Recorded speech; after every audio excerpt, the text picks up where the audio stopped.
Assalamualaikum warahmatullahi wabarakatuh.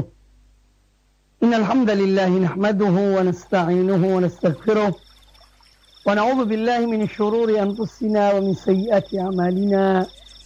May yahdihillahu fala mudilla lahu wa may yudlil fala hadiya lahu. Wa asyhadu an la ilaha illallah wahdahu la syarika lahu wa asyhadu anna Muhammadan abduhu wa rasuluh.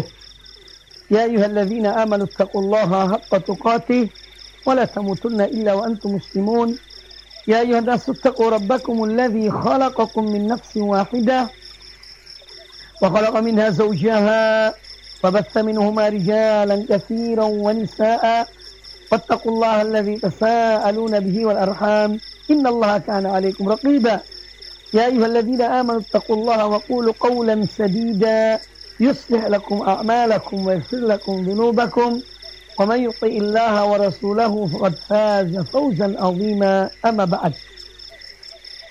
Kaum muslimin dan kaum muslimat, para pemirsa dan para pendengar televisi dan radio Roja, dimanapun Anda berada, semoga senantiasa dirahmati Allah Subhanahu wa Ta'ala.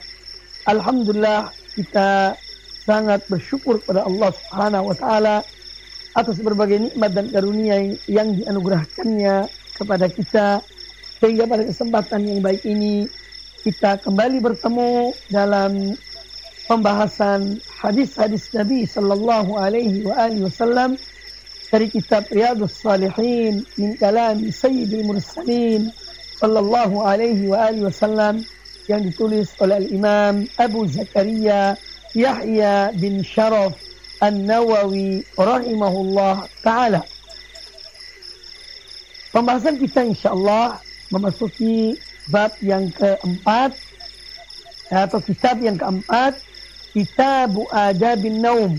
Itu judulnya, Kitab Adab An-Naum, yakni kumpulan tema-tema adab-adab yang berkaitan dengan tidur. Dan ini juga salah satu bukti bahwa Islam adalah agama yang sempurna. Dia telah mengatur segala sesuatu, sehingga dari hal yang kecil sampai hal yang besar telah diatur oleh Islam. Nah, ini membuktikan bahwa Islam adalah agama Allah Subhanahu wa Ta'ala. Allah mengatur segala sesuatu. Kulla yawmin huwa fi sya'an. Dia senantiasa sibuk setiap harinya, Jalla Jalaluhu, untuk mengatur, untuk mengurus hamba-hambanya atau penciptaannya.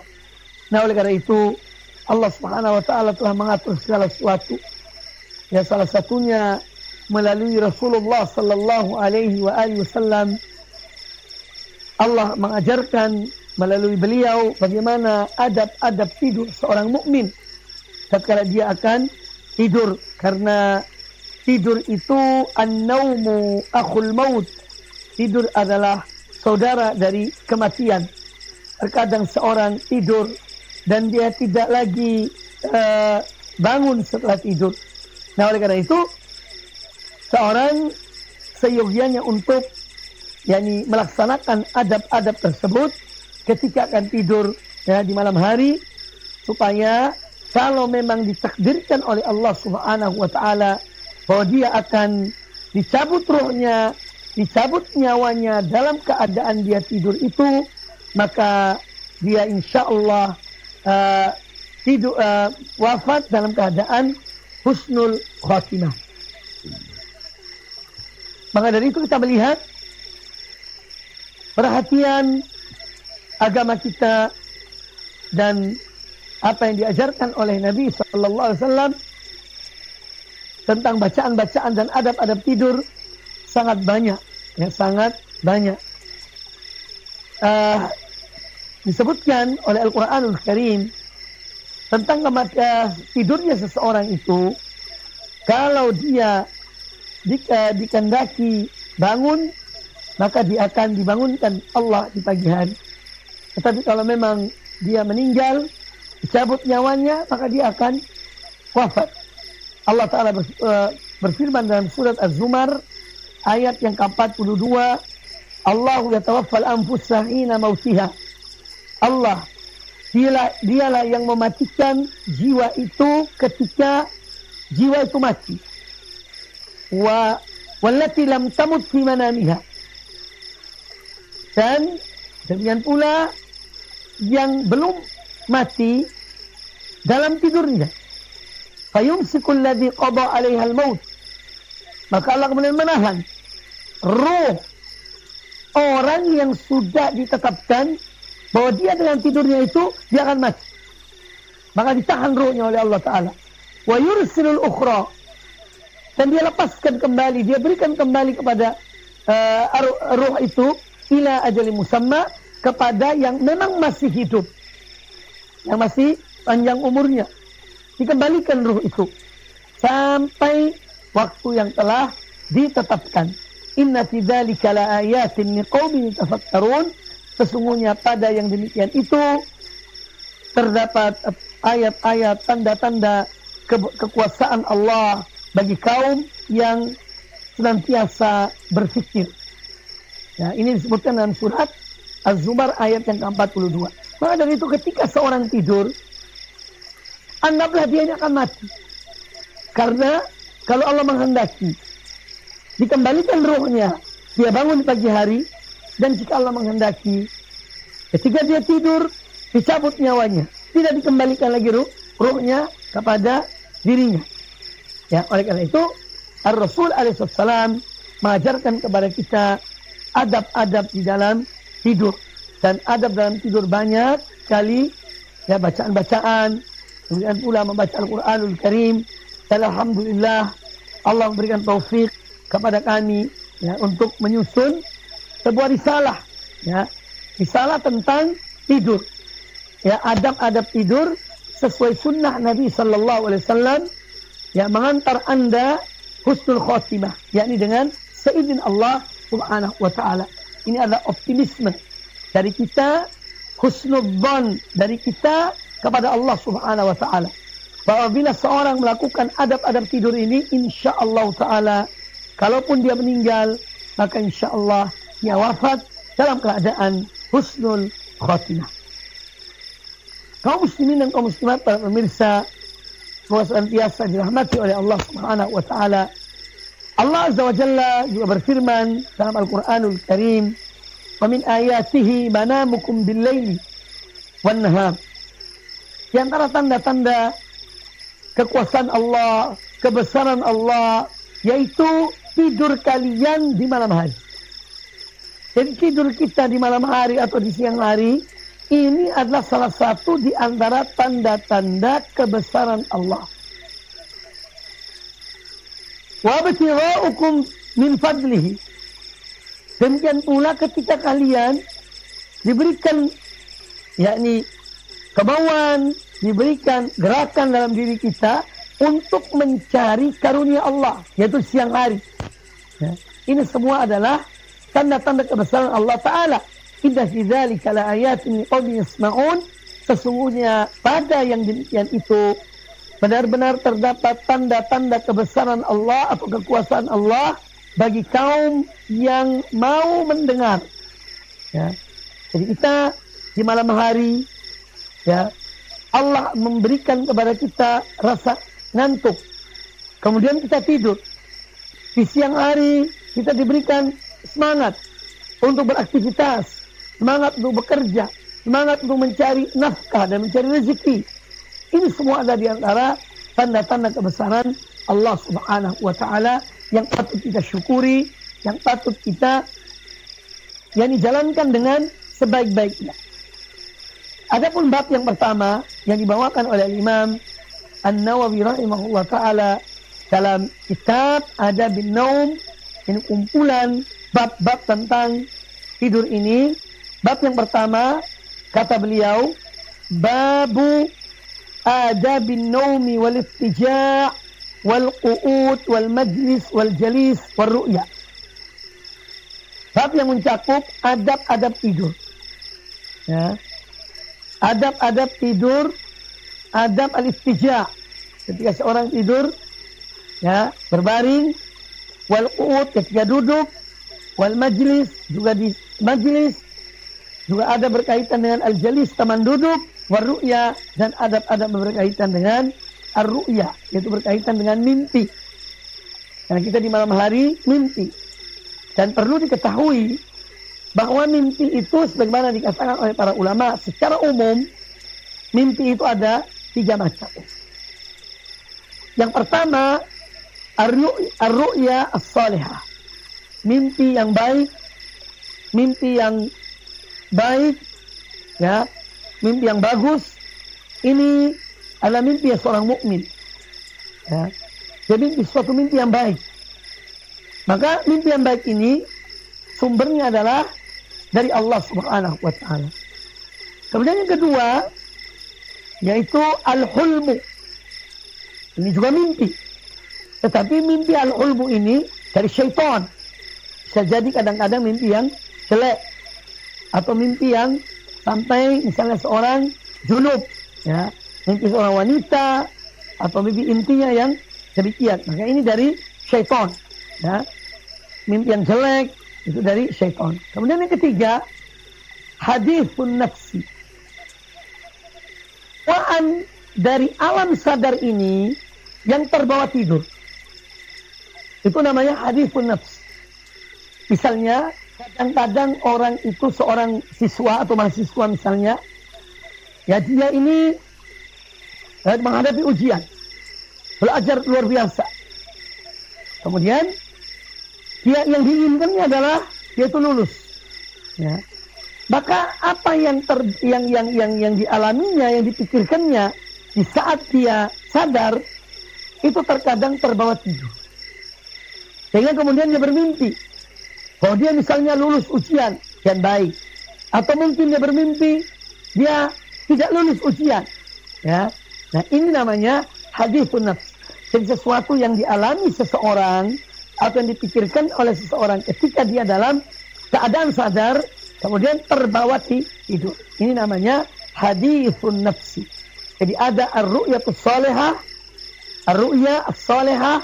Ini dari Allah Ta'ala, itu mimpi yang baik, mimpi yang indah, mimpi yang bagus. Ya, kemudian yang kedua al-hulmu, ini ada dari syaitan.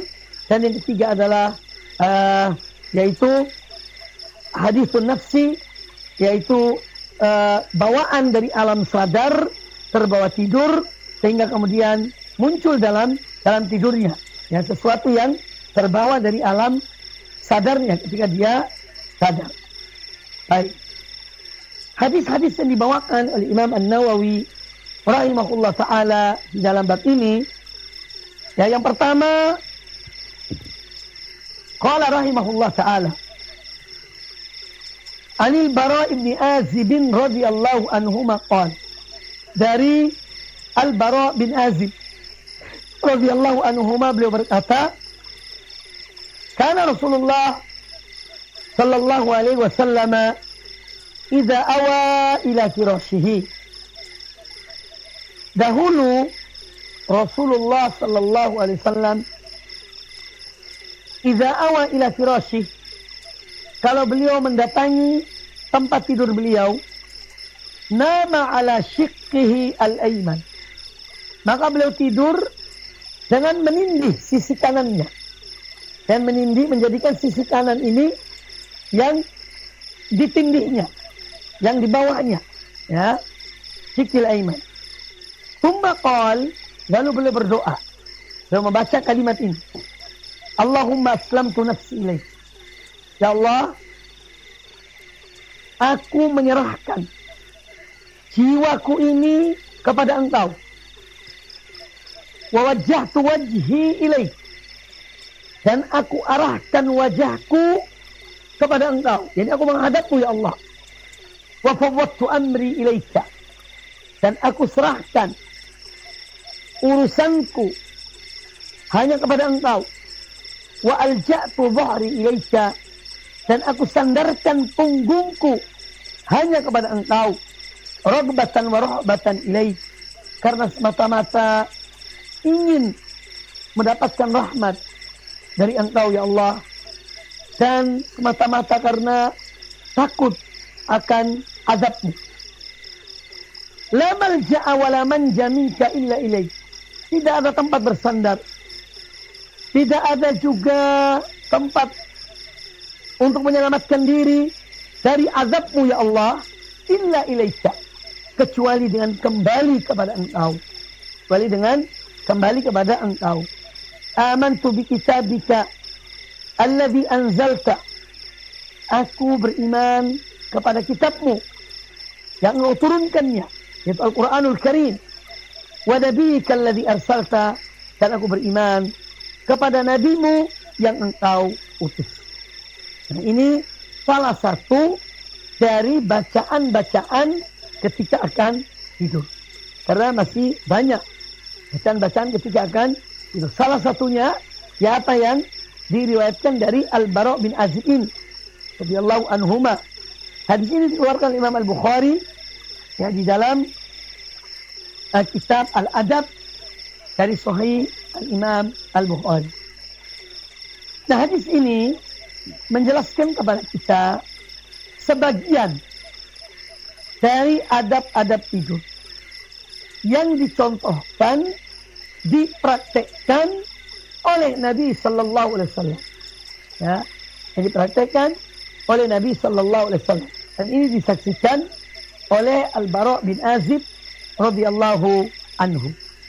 Bahwa An-Nabi alaihissalam kalau beliau mendatangi kasurnya, mendatangi tempat tidurnya, beliau itu tidur dengan ya menjadikan posisi atau sisi kanan beliau ini yang di bawahnya.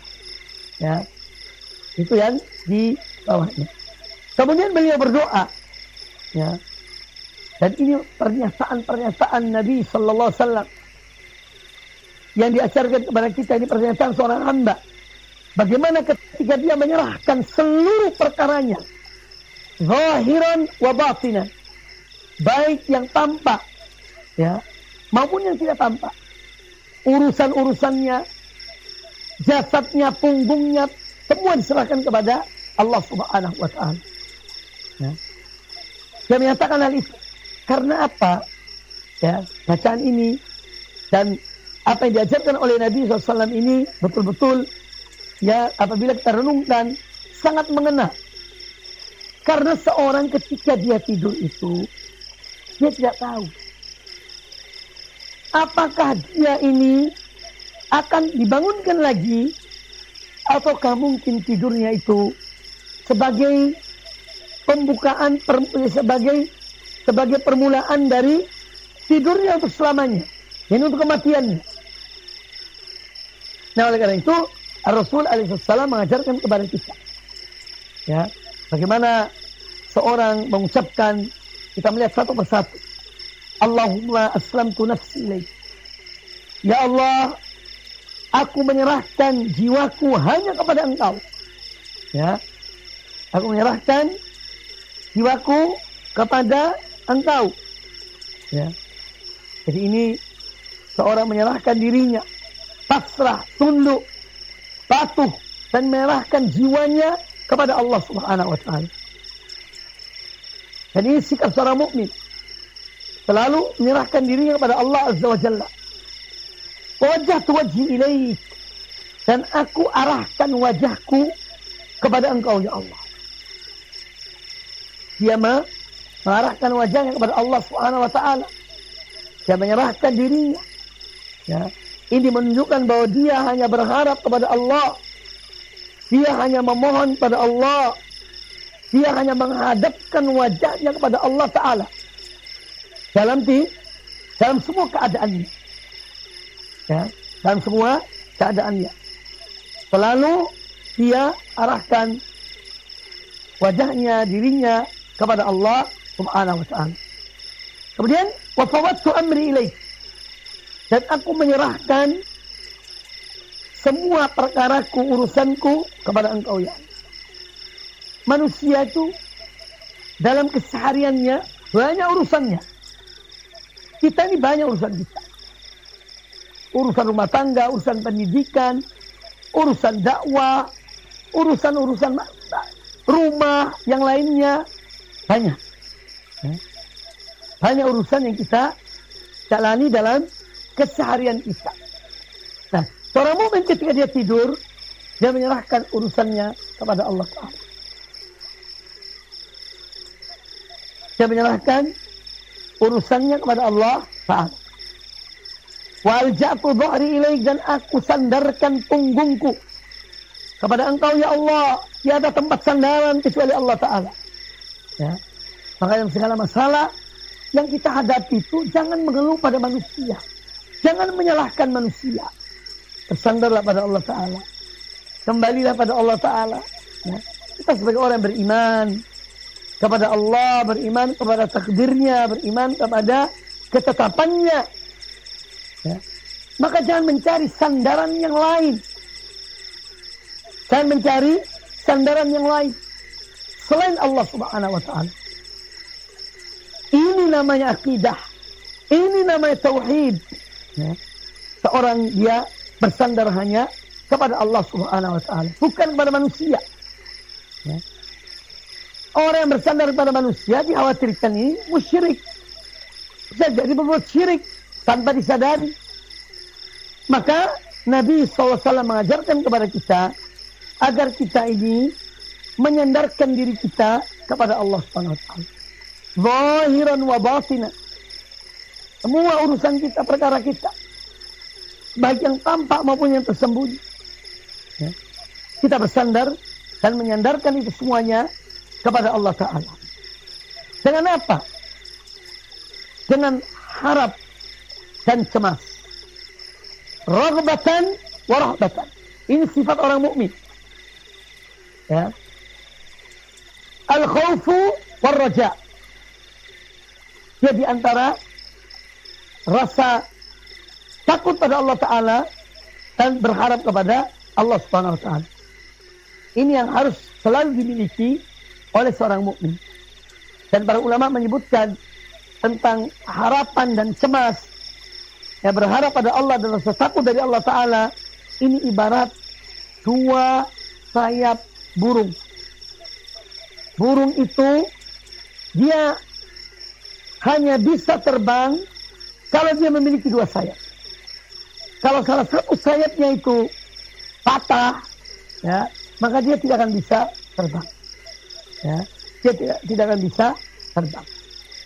Nah, demikian pula orang mukmin hendaknya dan menjalani kehidupan ini dan imannya yang dimilikinya dan amal-amal kebaikan dimilikinya dan juga berbarengan dengan terkadang berbuat maksiat, berbuat dosa, maka dia antara harapan dan kecemasan. Antara harapan dan rasa takut. Ya. Dia tetap berharap akan rahmat Allah, karunia Allah, ampunan Allah. Tapi di sisi lain, dia juga khawatir. Kalau dia mendapat azab dari Allah Ta'ala. Ya. Makanya raghbatan wa rahbatan ilaika. Ini semua dilakukannya karena apa? Berharap akan rahmat Allah, ampunan Allah. Wa rahbatan, dan karena rasa takut kepada azab Allah dan ancaman-ancaman Allah bagi orang-orang berbuat dosa. Lalu kata beliau dalam doanya, la malja'a wa la manja minka illa ilaik. La malja'a, malja' itu mu'tamad, sesuatu yang menjadi sandaran. La malja'a, tidak ada tempat sandaran. Ya. Wala manja, dan tidak ada tempat untuk selamat minka dari engkau ya Allah, yang dari azabmu, kecuali illa ilaih, kecuali dengan kembali kepada engkau. Inilah yang kemudian Allah memerintahkan kita untuk berlari kepada Allah. Fafirru ilallah. Fafirru ilallah. Berlarilah kalian menuju Allah dan kembali kepada Allah, bertaubat pada Allah. Ya. Ini yang diperintahkan kita. Maka tidak ada tempat bersandar, tidak ada tempat untuk menyelamatkan diri kita dari azab Allah kecuali dengan kembali kepada Allah Ta'ala dan bertaubat pada Allah Ta'ala dan mengharapkan ampunan Allah Subhanahu wa Ta'ala, mengharapkan ridhonya jalla jalaluhu. Kemudian di akhir dari bacaan seseorang ketika dia akan tidur, dia menyatakan tentang keimanannya. Sehingga apabila dia meninggal dalam iman, ya, amantu bi kitabika alladzi anzalta. Ya Allah, aku ini beriman kepada kitabmu yang engkau turunkan, ya, yaitu Al-Quranul Karim. Wa nabiyyika alladzi arsalta. Dan aku beriman kepada nabimu yang engkau utus, yaitu Rasulullah sallallahu alaihi wasallam. Kemudian tidur. Ya. Kemudian tidur. Ini kalimat-kalimat yang diucapkan oleh seorang hamba ketika akan tidur.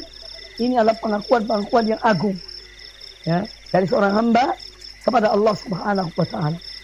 Makanya ada sebagian riwayat menyebutkan, jadikan kalimat-kalimat ini sebagai ucapan terakhir sebelum tidur. Karena ada beberapa bacaan tidur, ya. Di antaranya kita dianjurkan membaca ayat kursi, kita dianjurkan membaca misalnya 2 ayat dari surat Al-Baqarah yang terakhir, ya. Kemudian kita dianjurkan membaca zikir subhanallah 33 kali, alhamdulillah 33 kali, Allahu Akbar 34 kali, hingga menjadi 100. Ya. Dan masih ada beberapa bacaan yang lainnya. Nah, tapi dianjurkan kita itu untuk menutupi ucapan kita ketika akan tidur dari bacaan-bacaan yang kita baca. Jadikan hadis Al-Bara' bin Azib ini, ya, bacaan yang dalam hadis Al-Bara' bin Azib ini yang kita jadikan ucapan yang terakhir. Ada juga bacaan istighfar Allahumma ahya wa amut, ya Allah dengan namamu aku hidup dan dengan namamu aku mati, ya, dan yang lainnya. Nah, hadis yang baru kita dengar ini, ya, hadis yang baru kita dengar ini memberikan banyak pelajaran kepada kita. Di antaranya bahwa sepatutnya bagi seorang hamba, kalau dia ingin untuk kembali kepada Allah, untuk berlari kepada Allah, atau berlari dari azab Allah, hendaknya dia menuju kepada Allah. Ya, menuju kepada Allah. Bukan lari menjauh dari Allah, tidak. Tetapi lari mendekat kepada Allah Subhanahu wa taala dan mengikuti tuntunan Nabi sallallahu alaihi wasallam. Fasirru ila Allah, inni lakum minhu nadhirun mubin. Karena Nabi SAW Allah Ta'ala mengatakan, menyuruh Nabi SAW menyeru umatnya atau menyeru manusia, fafirru ilallahi inni lakum minhu nadhirun mubin. Sesungguhnya aku ini adalah pemberi peringatan yang nyata dari Allah. Ini menunjukkan bahwa al-firaru ilallah, berlari menuju Allah itu dengan mengikuti jalannya Rasulullah sallallahu alaihi wasallam. Dan mengikuti jalannya Rasulullah sallallahu alaihi wasallam. Ya. Bukan dengan yang lainnya. Bukan dengan mengada-ngada jalan-jalan yang baru, cara-cara yang baru dalam Islam, tidak. Tetapi dengan mengikuti Rasulullah sallallahu. Karena memang agama kita adalah agama yang mengajarkan kepada kita apa? Ittiba. Mengikuti. Bukan ibtidah, bukan mengada-ngadakan yang baru dalam agama ini, tidak. Karena apa? Agama ini sudah sempurna. Jalan menuju Allah ini sudah dipaparkan, sudah dibentangkan oleh Nabi Sallallahu Alaihi Wasallam. Diikuti oleh para sahabat. Para sahabat diikuti oleh para tabi'in. Para tabi'in diikuti oleh para tabi'in sampai seterusnya, sampai dan orang-orang yang mengikuti mereka dengan baik. Maka jalan ini sudah terhampar dan dialah yang mengarah kepada Allah Subhanahu wa taala.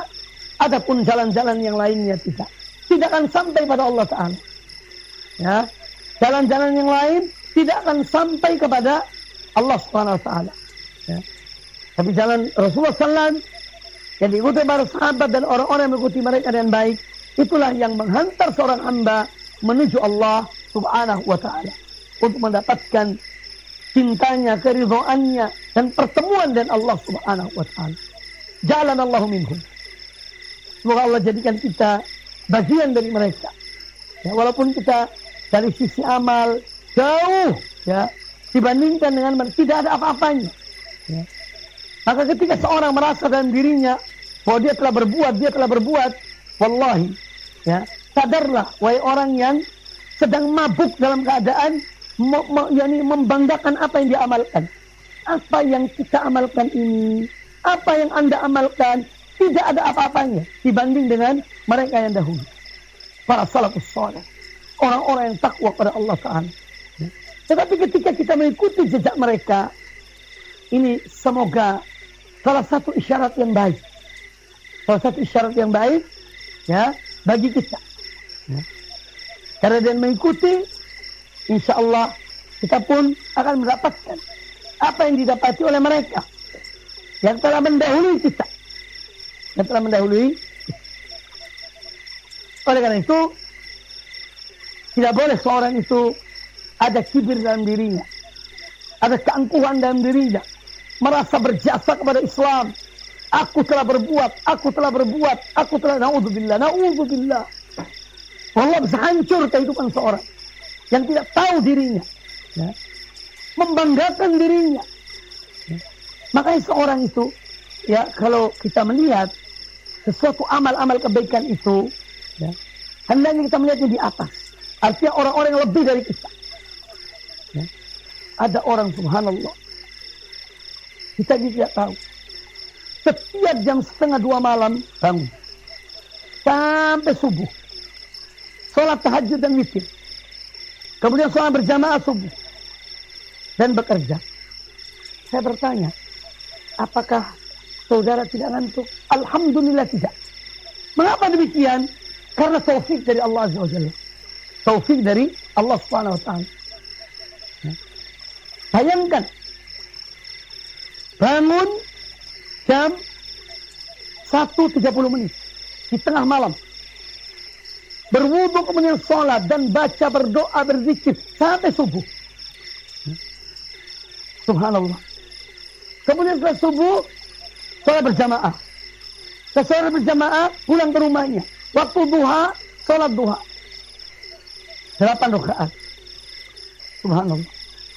Jadi jika kita bandingkan dan apa yang kita lakukan, ternyata masih ada orang-orang yang jauh lebih baik amal mereka, lebih tekun ibadah mereka. Ini satu nikmat yang Allah berikan. Satu nikmat yang Allah berikan. Ya. Pernah ada seorang wanita, ini dari kisah-kisah salaf dahulu. Dia bangunkan suaminya. Wahai suamiku, bangun. Di tengah malam. Sesungguhnya mereka yang berangkat menuju Allah, yang pergi menuju Allah, sudah jauh meninggalkan kita. Ayo bangun wahai suamiku, kita sholat bersama, atau kita sholat di malam hari. Subhanallah. Maka apa yang dibanggakan oleh seorang, apa yang dihebat-hebatkan dirinya oleh seorang hamba, subhanallah, masih ada orang jauh lebih baik dari kita. Kita bisa beramal, bisa berbuat, alhamdulillah, bersyukur pada Allah Ta'ala. Nikmat dari Allah Ta'ala. Tetapi bukan untuk kita sombong dan angkuh. Bukan untuk kita ujub diri kita, bukan. Wallahi bukan. Semakin kita beramal pada Allah Ta'ala, hendaknya semakin tawadhu, semakin merasa dosa kita, semakin terasa maksiat kita pada Allah Ta'ala. Dan demikian seorang akan mengecilkan arti amalnya. Ya. Mengecilkan yang arti amalnya. Sehingga dengan demikian dia akan terus berusaha meningkatkan amalnya. Meningkatkan amalnya. Wallahi, sirah para salaf, perjalanan mereka apabila kita baca dengan tekun dan kita renungkan, ya, lalu kita bandingkan, ya, maka subhanallah, memang mereka betul apa yang disebutkan oleh Allah Subhanahu wa Ta'ala, ya, tentang golongan manusia di akhirat kala ada as-sabiqun, orang-orang terdahulu yang berlomba dan mereka mendapatkan kemenangan. Ya. Ini satu pelajaran bagi kita. Jadi intinya bahwa seorang hamba, ya, hendaknya Tatkala dia ingin kembali kepada Allah Ta'ala, dia berlari menuju Allah, bukan menjauh dari Allah. Fafirru ilallah. Berlarilah kalian kepada Allah dan mengikuti jalannya Rasulullah Sallallahu Alaihi Wasallam dan para sahabat, orang-orang yang mengikuti mereka dengan baik. Kemudian berikutnya bahwa di sini menjelaskan kepada kita kewajiban seorang mukmin untuk beriman kepada kitab Allah, membenarkan Rasulnya Sallallahu Alaihi Wasallam dan apa yang Allah wahyukan kepada beliau. Ya, ini satu hal yang wajib. Ini arkanul iman yang 6 itu harus kita imani. Di antaranya iman kepada kitab-kitab Allah, iman kepada Rasul-Rasul Allah Subhanahu Wa Taala. Ada satu hal yang menarik dari doa yang dibaca oleh Nabi Sallallahu Alaihi Wasallam ketika beliau akan tidur, dalam hadis Al-Bara bin Azib ini, bahwa Nabi Sallallahu Alaihi Wasallam beliau mengucapkan amantu bi kitabika alladzi anzalta. Ya Allah, aku beriman kepada kitabmu yang engkau turunkan, yaitu apa? Al-Quranul Karim. Ya Allah turunkan kepada Nabi SAW. Kemudian ya, kata beliau dalam doanya, dalam bacaan ini, wa nabiyyika alladzi arsalta, dan aku beriman kepada nabimu yang engkau utus. Padahal diri beliau itu nabi. Beliau tidak mengatakan dan aku beriman kepada diriku, tapi binabiyyika alladzi arsalta, aku beriman kepada nabimu yang engkau utus. Kata Al-Imam Ibnul Qayyim rahimahullah ta'ala, ya, ketika beliau menjelaskan tentang dua kalimat syahadat tatkala dalam sholat, ketika kita tasyahud ya, atau tahiyat, kita membaca tahiyat, kita membaca apa? Syahadat. Asyhadu an la ilaha illallah wa asyhadu anna Muhammadar Rasulullah. Dalam satu riwayat, asyhadu an la ilaha illallah wa asyhadu anna Muhammadan abduhu wa rasuluh. Ya. Ini dua-duanya sahih. Nah, ada yang bertanya, apakah Nabi Sallallahu Alaihi Wasallam juga mengucapkan kalimat seperti yang beliau ajarkan? Asyhadu an la ilaha illallah wa asyhadu anna Muhammadar Rasulullah. Beliau menyebutkan nama beliau, ataukah beliau mengatakan asyhadu an la ilaha illallah wa asyhadu anni Rasulullah, dan aku bersaksi bahwa aku Rasulullah Allah. Beliau mengucapkan nama beliau. Asyhadu an la ilaha illallah wa asyhadu anna Muhammadar Rasulullah. Aku bersaksi bahwasanya tiada sembahan yang hak kecuali Allah, dan aku bersaksi bahwasanya Muhammad adalah Rasulullah Allah. Muhammad itu diri beliau. Ketika beliau ucapkan ini, kata Imam Ibnul Qayyim rahimahullah ta'ala, kewajiban untuk beriman kepada beliau, ya, bagi diri beliau, kewajiban beriman terhadap diri beliau sebagai Rasul, ini adalah lebih dari yang lainnya. Nah, artinya maksud beliau rahimahullah ta'ala bahwa Nabi SAW mengakui dan beliau beriman bahwa beliau adalah Rasul utusan Allah Subhanahu Wa Ta'ala, dan menyebut nama beliau, asyhadu anna Muhammadar Rasulullah. Beliau tidak mengatakan asyhadu anni Rasulullah, sebelum menyebutkan nama beliau, asyhadu anna Muhammadar Rasulullah, dan aku bersaksi bahwasanya Muhammad adalah Rasul Allah. Padahal beliau membacanya, beliau menyebut nama dirinya, karena beliau juga mempunyai kewajiban untuk mengimani dirinya sebagai Rasul utusan Allah, sebagaimana yang lainnya juga berkewajiban beriman kepada diri beliau sebagai Rasul utusan Allah. Ya. Ini hal yang perlu dijelaskan pada kesempatan yang baik ini. Kemudian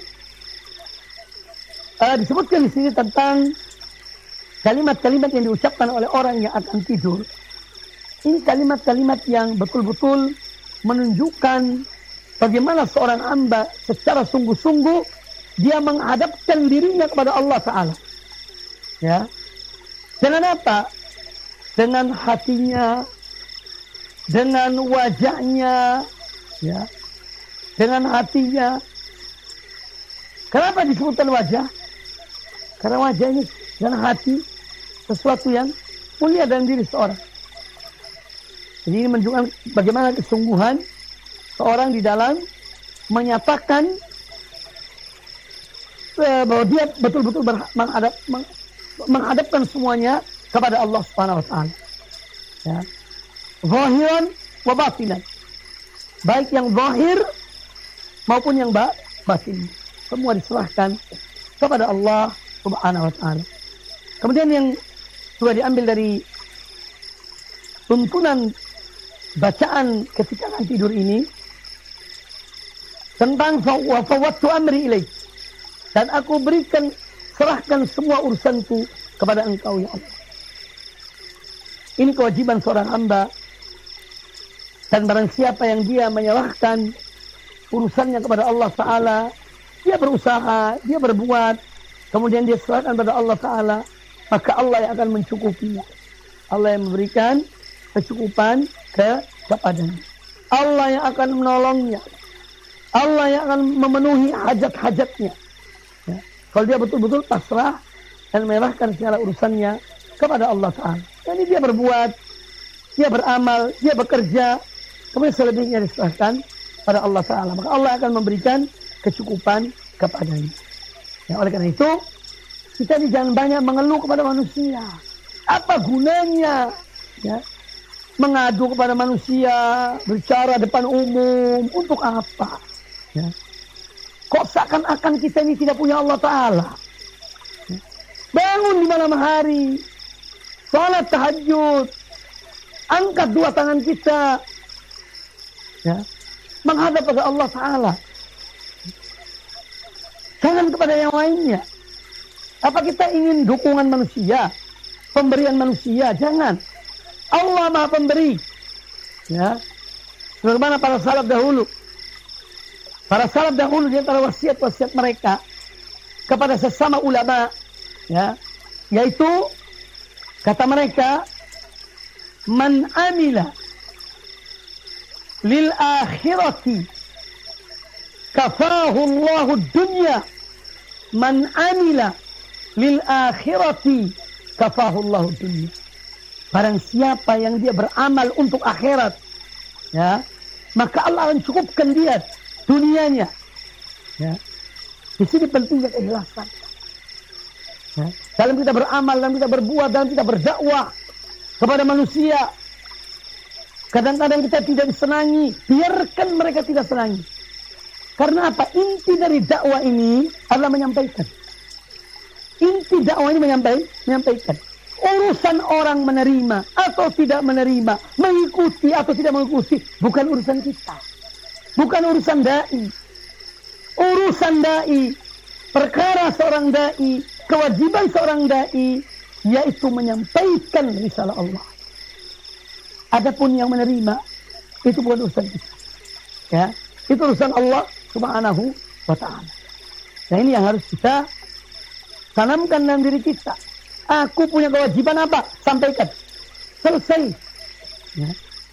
Ibarat seorang, ya, seorang pembantu, dia disuruh oleh tuannya, kamu bawa surat ini kepada fulan.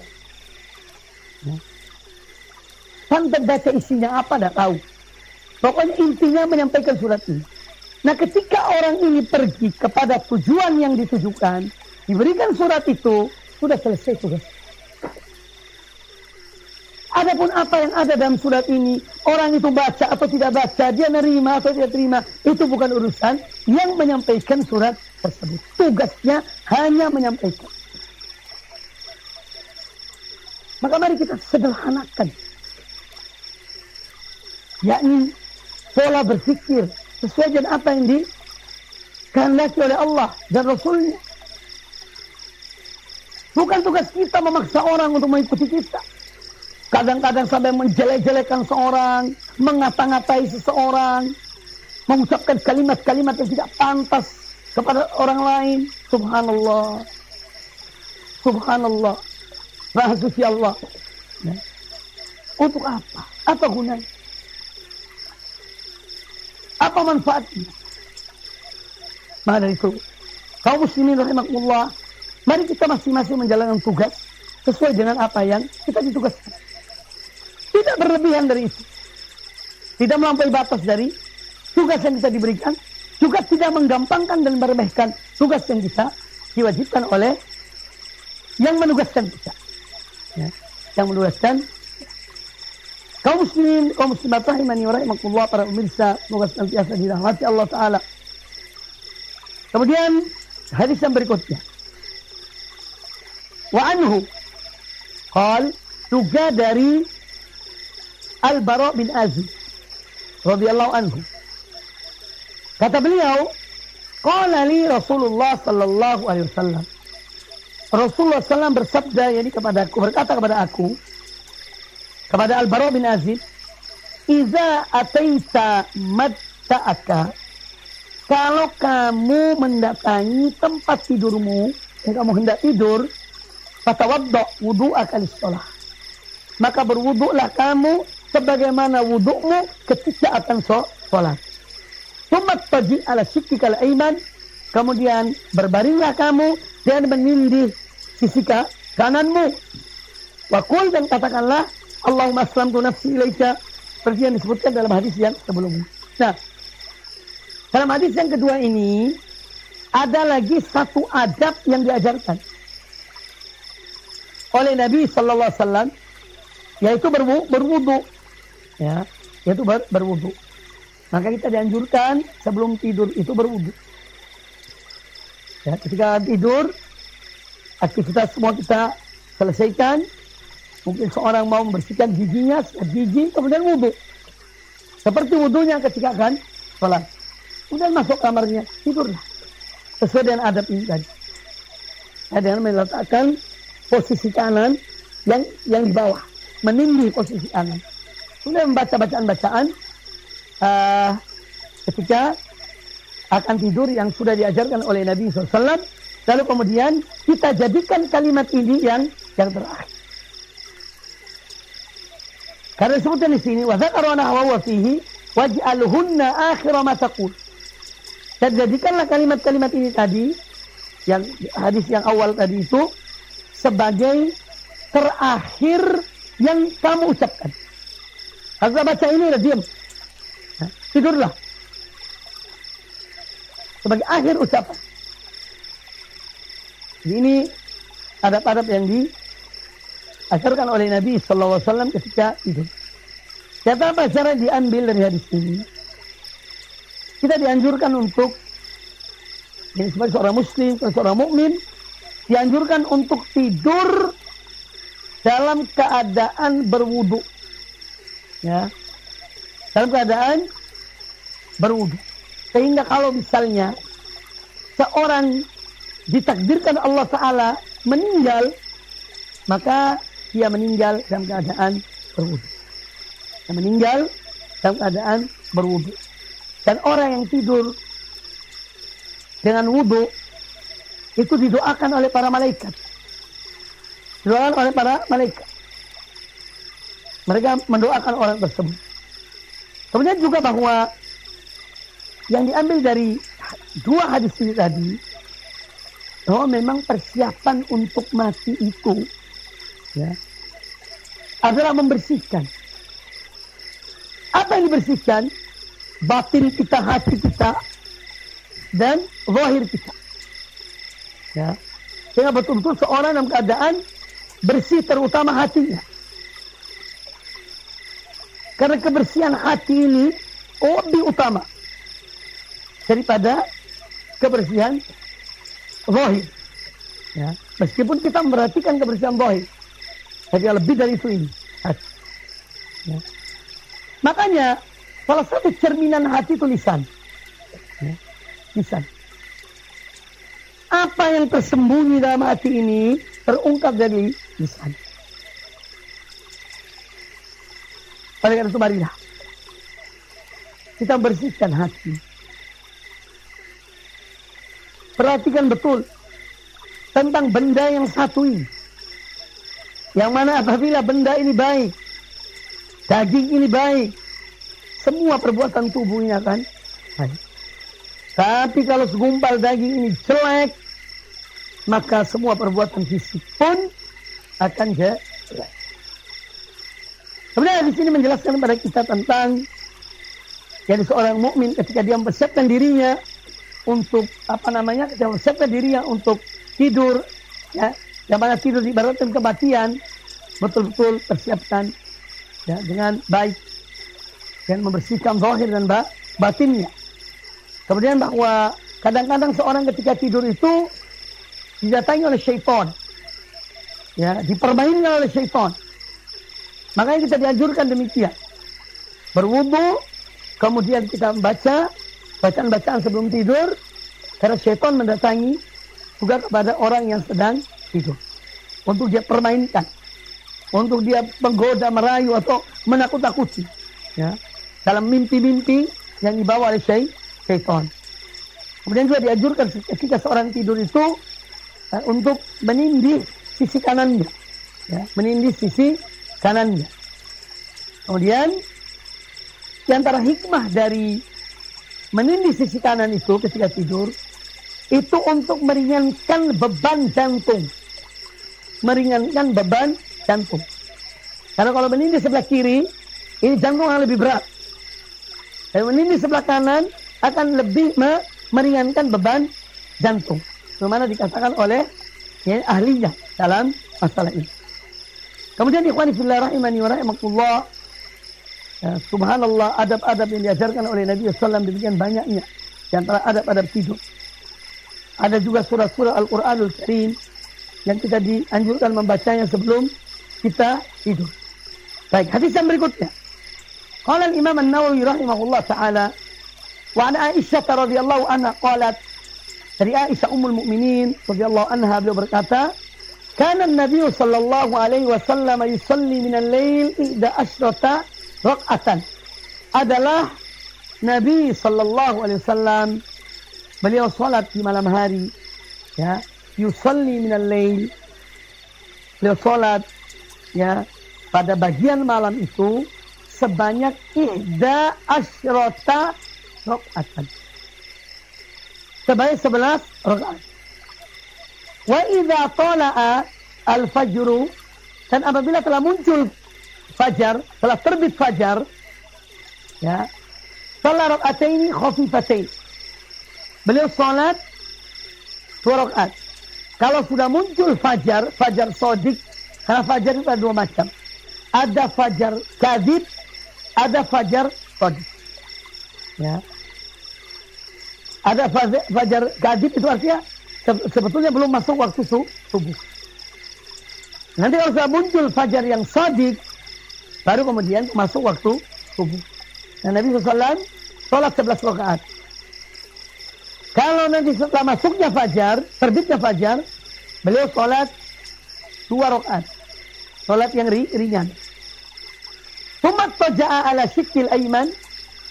Kemudian setelah sholat sunnatul fajar 2 rakaat, yang sunnah qobliyah subuh 2 rakaat, itu ja'a ala syikil aiman, beliau sambil berbaring menindih sisi kanannya, hatta yaji al muadzinu fayu'dzinahu, sampai datang muadzin, yani memanggil beliau, memberitahukan beliau bahwa yani jamaah sudah siap untuk, baru kemudian beliau keluar, kemudian qomat. Hadis ini muttafaqun alaih, dikeluarkan, diriwayatkan Imam Al-Bukhari dan Imam Muslim dalam Sahih Bukhari dan Sahih Muslim. Nah, hadis Aisyah ummul mukminin As-Siddiqah ibnatus Siddiq radhiyallahu anhuma, ya, ini memberikan kepada kita pemberitahuan tentang sholat malamnya Nabi sallallahu alaihi wasallam.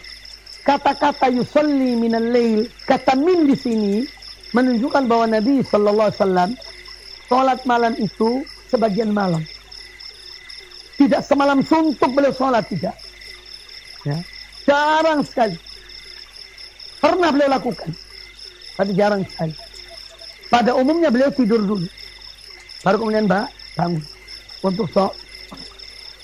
Makanya ketika datang 3 orang yang bertanya tentang amalan-amalan Nabi SAW, ya, kemudian mereka berkata apa yang mereka berkata, Maka Nabi SAW mengatakan, wa usalli wa anam. Aku ini sholat di malam hari dan aku juga tidur. Yani di malam hari. Bukan sepanjang malam aku sholat, tidak. Ya. Bukan sepanjang malam aku sholat. Tapi hanya setengah sebagian dari malam. Jadi hadis Aisyah radhiyallahu anha menjelaskan pada kita tentang apa yang dilakukan oleh Nabi sallallahu alaihi wasallam salat malam beliau baik di Ramadan ataupun di luar Ramadan itu adalah 11 rakaat. Kemudian setelah masuk fajar, ya setelah terbitnya fajar, beliau salat 2 rakaat. Itu sunnatul fajar. Kalau ada yang mengatakan salat Nabi SAW di malam hari 13 rakaat, itu dalam sebagian riwayat artinya ada 2 rakaat sebelum beliau sholat malam itu. Ya. Beliau melaksanakan 2 rakaat yang ringan, yang disebut dengan sholatul iftitah. Sholat sebagai pembuka untuk sholat malam. Itu 2 rakaat. Kemudian tambah 11. Berarti berapa? Berarti 13. Kemudian sebutkan dalam riwayat ini bahwa beliau sholat setelah terbitnya fajar 2 rakaat yang ringan. Sholat ini adalah sholat sunnatul fajar atau qobliyah subuh. Tidak ada perbedaan antara sunnatul fajar dengan qobliyah subuh. Ini 2 nama untuk sesuatu yang satu. Maka keliru kalau ada orang yang memisahkan sunnatul fajar baru sunnah qobliyah subuh. Tidak. Ini sebetulnya satu pekerjaan, tapi 2 namanya. Ya, 2 penyebutannya. Ada sunnatul fajar, ada disebut juga qobliyah subuh. Yaitu dia sunnatul fajar itu qobliyah subuh yang tidak pernah ditinggalkan oleh Nabi sallallahu alaihi wasallam hadaron wa safaron.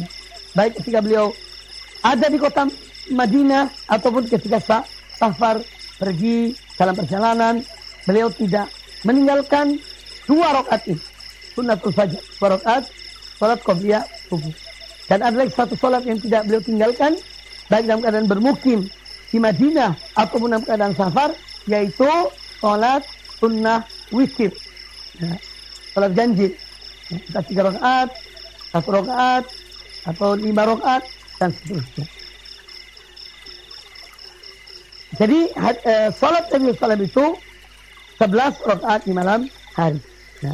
Kemudian ini yang selalu beliau lakukan. Yang selalu beliau lakukan.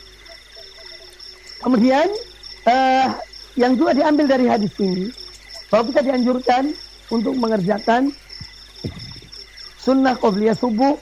Dan sudah saya jelaskan bahwa ini adalah salah satu salat sunnah yang tidak pernah ditinggalkan oleh Nabi sallallahu alaihi wasallam baik dalam keadaan bermukim maupun dalam keadaan safar. Dan fadilahnya besar. Ya. 2 rakaat sebelum salat subuh itu fadilahnya adalah lebih afdal daripada khairum minad dunya wa ma fiha. Lebih baik daripada dunia dan seisinya. Maka dari itu jangan kita tinggalkan.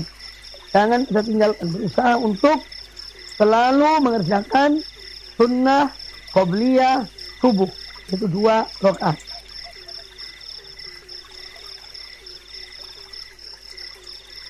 Kemudian juga hadis ini menjelaskan kepada kita keluarnya imam itu untuk memimpin sholat berjamaah itu kalau manusia sudah berkumpul. Ya. Kalau orang sudah berkumpul, sudah siap, ya, maka imam baru keluar. Kemudian iqamatus shalah, lalu imam masuk ke tempat imamnya, kemudian memimpin sholat. Jadi ini tugas sebagai sesuatu yang digambarkan dalam malam hari Rasulullah SAW, yaitu sholat di malam hari. Baik kaum muslimin dan kaum muslimat rahimani wa rahimakumullah, demikian kajian kita pada kesempatan yang baik ini. Ya, insya Allah dilanjutkan pada kesempatan yang berikutnya Ya, dan sampai pada hadis Aisyah Ummul Mukminin radhiyallahu anha. Aqulu qawli hadza wa astaghfirullah li wa lakum wallahu ta'ala a'lam.